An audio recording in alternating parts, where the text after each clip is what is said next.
السلام عليكم مشاهدينا الكرام، نتمنى من الله تكونوا بخير وعلى خير بصحة جيدة يا رب للجميع. اليوم غادي نقدموا طريقة تحضير ديال الحلوى ديال الطبقات التقليدية المعروفة. نبداو على بركة الله. كنحتاجو 4 ديال البيض،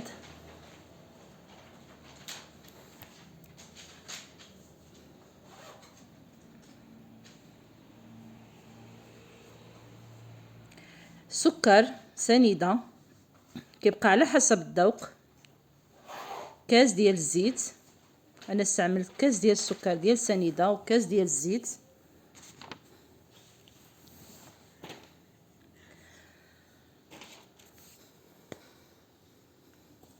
فاني سكر فاني،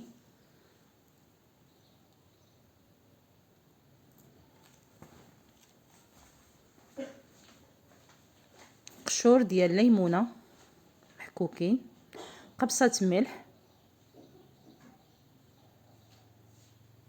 او قشور حامضه اللي متوفر. وكنبداو على بركه الله كندمجو هاد العناصر مع بعضياتها مزيان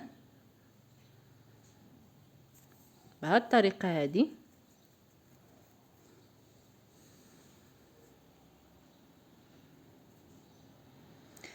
هاد الحلوى ديال زمان معروفه ومشهوره بزاف ومحبوبه عند الجميع، كتجي بنينه. نبداو على بركه الله كنضيفوا الدقيق على حسب الخليط، وكنضيفوا 2 ديال الخمارات ديال الحلويات بيكنج باودر،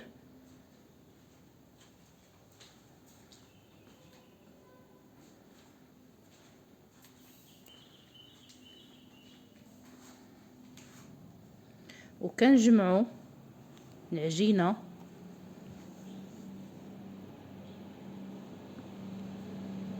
كنستمروا حتى كتجمع لينا العجينه بهذا الشكل هذا، وكنقسموها كويرات بهذا الشكل هذا.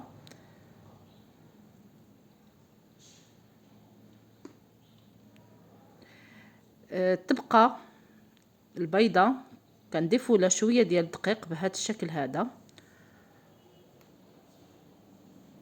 والكويرات ديال الطبقه الثانيه كنضيفوا لها كاكاو بهذا الشكل هذا. ونبداو على بركه الله كنطلقوا العجينه بهذا الشكل هذا بالمدلك،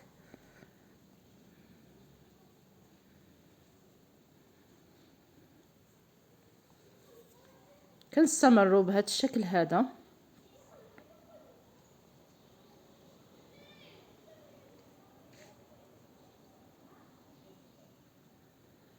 ودابا كنتقبوها بالفرشيط، كندخلوها الفرن طيب. وهالحلوى بعد ما طابت كنضيفوا لها الكوفيتير مع ماء الزهر بهذا الشكل هذا، كنسقيوها بها وكندهنوها مزيان بهذا الشكل هذا، وغنزينوها بالكوك.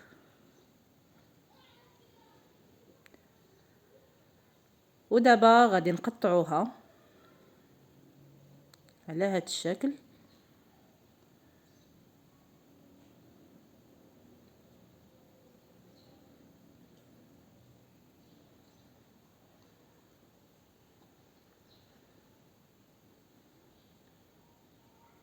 كنقطعوها على هذا الشكل هذا.